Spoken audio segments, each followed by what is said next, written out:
আস্তে সবই বলে দেবো ইনশাল্লাহ। যেদিন আমাকে ছাড়া হয়েছে সেদিন আমাকে বলা হয়েছিল যে আমি যদি ঘুমিয়েও থাকি তবু আমাকে ঘুমের মধ্যেও মনিটর করার জন্য মানুষ থাকবে। রাস্তাঘাটে যাওয়া তো বহুত দূরের কথা, বয়ান দেওয়া তো বহুত দূরের কথা, মাহফিল করা তো বহুত দূরের কথা, আমাদের কাজ করা বহুত দূরের কথা, মিম্বরে দাঁড়ানো বহুত দূরের কথা। তুমি আমাদের চোখের মধ্যে থাকবা যখন তুমি ঘুমের মধ্যে থাকবা। এটা আমরা তখন শিখেছি যে মানুষের প্রাইভেট লাইফ বলতে কিছু বাকি রাখে নাই তারা। আপনি ফোন নিয়ে যা করতেছেন এভরিথিং তারা মনিটর করতে পারে, এভরিথিং। কাকে মেসেজ করতেছেন, অনেক ভাই তখন আমার সাথে দেখা করতে আসলে আমরা ইগনোর করতাম তার ভালোর জন্যই, বিকজ সে বিপদে পড়বে আমার সাথে দেখা করতে আসলে। এবং আপনি যেটা বলবেন যে বড় জায়গাটা আপনাকে দেওয়া হয় নাই, রাখা হয় নাই, আপনি ট্রিগারের সামনে আছেন। তো আল্লাহ পাকে সন্তুষ্টির জন্য কথা শুনেছি, অনেক সহ্য করেছি, মেনে নিয়েছি, গালি মন্দও খেয়েছি। আর এটাকে সুন্দর করে নাটক সাজানো হয়েছিল যে পারিবারিক কলহের কারণে আত্মগোপনে চলে গেছে। তো পারিবারিক কলহের কারণে আত্মগোপনে আমার সাথে আরো 4 জন কিভাবে গেল, আমার গাড়িও আমার কিভাবে গেল, আর বাংলাদেশের গোয়েন্দা সংস্থার হেডকোয়ার্টারে আমার লাস্ট লোকেশন কিভাবে পাওয়া যায়, ম্যাটেরিয়াল ট্রেস হয়, মিডিয়া দিয়ে মানুষকে খাওয়ানো। এই কথাটা বলতে এখানে আসছি যে শুধুমাত্র টেকনোলজিক্যাল নিয়ন্ত্রণ ওদের কাছে আছে এমন না, ইভেন মিডিয়া দিয়ে তারা দিনকে রাত বাড়াইছে, রাতে দিন বাড়াইছে, এখনও বাড়াচ্ছে রাইট নাও।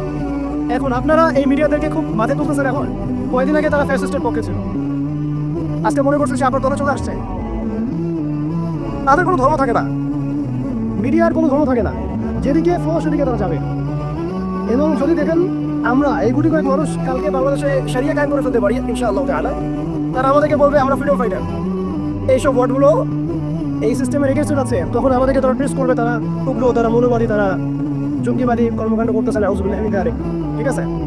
কিন্তু যদি দেখা যায় কালকে তারাই আবার বিজয়ী হয়ে গেছে, তখন তাদেরকে আবার তারা হাইলাইট করবে এবং তাদের পেজগুলো, নিউজ কভারেজগুলো ভরে যাবে। অতএব মূল জায়গায় থাকেন, এই তাদেরকে দিয়ে কিছু যায় আসে না। ইসলামের আহলুন নিফাকদেরকে দিয়ে কিছু যায় আসে না। আমি একটা পয়েন্ট টাচ করতে গিয়ে জায়গায় এসেছি।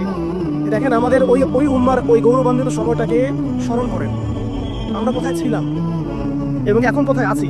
মাঝখানে এই রাস্তাটাতে ওরা আমাদেরকে কিভাবে ডমিনেট করলো, কোন কোন জায়গায় তারা আমাদেরকে মারলো। তারা কিন্তু আমাদেরকে ভাতে মারলো, অর্থনীতির মধ্যে মারলো, রাজনীতির মধ্যে মারলো, সংস্কৃতির মধ্যে মারলো, তরুণ প্রজন্মের মধ্যে মারলো। তারা আমাদেরকে কিন্তু বেপরদামি দিয়ে মারলো, পর্নোগ্রাফি দিয়ে মারলো, মিডিয়া দিয়ে মারলো, প্রযুক্তি দিয়ে মারলো। প্রযুক্তির কথাটা না বললেই না, সিস্টেম এমনভাবে তাদেরকে তারা আপডেট করেছে যে একটা জায়গায় সামরিক অভিযানের প্রয়োজন নাই তাদের। এখন এআই টেকনোলজি দিয়ে তারা ঘরে বসে কিবোর্ডের ক্লিকের মধ্য দিয়ে আমাকে এখানে শুট করতে পারে। এখন রাইট নাও আমরা কিছু করতে পারবো না, এবং আমাদের কোনো প্রতিরক্ষা ব্যবস্থা নাই। আপনি কোথায় বসে আছেন ওইখানে আপনাকে শুট করা সম্ভব। প্রযুক্তি এমন জায়গায় নিয়ে গেছে তারা। আপনি মুসলিম কান্ট্রিগুলোর অবস্থা দেখেন। আমরা বাংলার জমিনে দিনকে আমি কথা বলছি, বাংলার জমিনের লেগিংসগুলো আপনি ফাইন্ড আউট করেন। আমাদের কি আকাশ নিরাপদ, সমুদ্র কি নিরাপদ, আমাদের কি মিসাইল আছে, ক্ষেপণাস্ত্র ব্যবস্থা আছে, আকাশ প্রতিরক্ষা ব্যবস্থা আছে, আমাদের কি এরকম প্রযুক্তি আছে, আমাদের কি ইমানদের এমন মিলিটারি বাহিনী আছে কিনা। অনেক বিষয় আছে যেগুলো নিয়ে আমাদের ভাবতে হবে।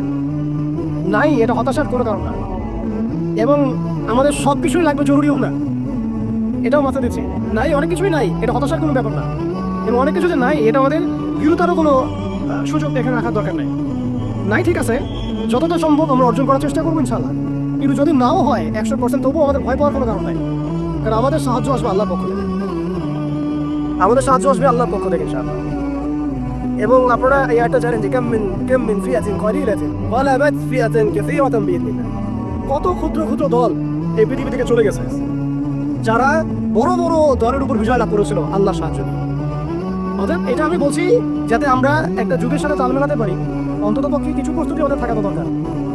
ব্যাপারটা তো এমন নয় যে আমরা গেলাম, জায়নামাজে দাঁড়ালাম, দোয়া করলাম, যুদ্ধে জয়লাভ করলাম। এভাবে কিন্তু যুদ্ধ জয় হয় নাই।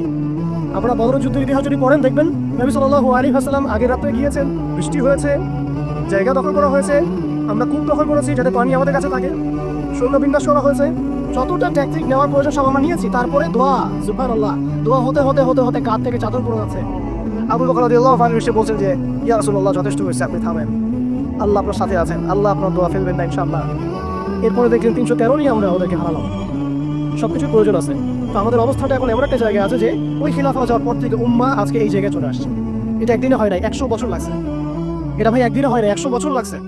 ওরা 100 বছর মেয়াদি প্ল্যান করেছিল, আরো বেশি প্ল্যান করেছে ওরা তো প্ল্যান করেছে পুরো প্যালেস্টাইনের এই হোলি ল্যান্ডটাই তারা দখল করবে। এটা ওদের প্ল্যান, এটা আমরা জানি ফ্রেন্ড। এইটা ইরাকের ইউফ্রেটিস নদী থেকে একেবারে মিশরের নীল নদ পর্যন্ত ওরা দখল করতে চায়। ওরা শুধু গাজা চায় না, ওরা পুরো হোলি ল্যান্ডটাই চায়। এবং এই জায়গা থেকে তারা মাসিহুদ দাজ্জালের শাসন কায়েম করতে চায়। দাজ্জাল কি আসলে? সে তো একটা ব্যক্তি হবে, কিন্তু দেখেন ওর সিস্টেম কিন্তু অলরেডি ডেভেলপ করে ফেলেছে। সে কি প্রত্যেকটা জায়গায় পায়ে হেঁটে হেঁটে গিয়ে শাসন করবে? আপনাদের তাই মনে হয়? সে প্রত্যেকটা জায়গায় তার এজেন্টকে বসাবে। এটাই বাস্তব। উমর রাদিয়াল্লাহু আনহু মদিনা থেকে পুরো বিশ্ব শাসন করেছেন, তিনি কি প্রত্যেকটা জায়গায় পায়ে হেঁটে হেঁটে গিয়েছেন? এটা কি পসিবল? ইসলামের প্রতিনিধি ছিল, সাহাবায়ে কেরাম বিভিন্ন জায়গায় ছিলেন তার পক্ষ থেকে। মাসিহুদ দাজ্জাল অনেকটা সেম কাজ করতে পারে। দেখুন, খেয়াল করে সে তার অনুসারীদেরকে সব জায়গায় বসিয়ে দিয়েছে। সবাই তার ভাষায় কথা বলছে। বিবিসি, সিএনএন, তারা যে ভাষাগুলো চয়ন করে সেই ভাষায় আমাদের রিপোর্ট করা হয়। ওরা যে মিডিয়াগুলো, FBI, ওরা যে রিপোর্টগুলো প্রদান করে, ওই রিপোর্টের আলোকে আমাদের এখানে প্রশাসনিক বাহিনী কাজ করে। তারা যেভাবে ফাংশন করে সেভাবে কাজ করা হয়। পুরো বিশ্বটা যেন একটা সিস্টেমের মধ্যে নিয়ে আসা হয়েছে। এটাই হচ্ছে একটা দাজ্জালি ওয়ার্ল্ড অর্ডার।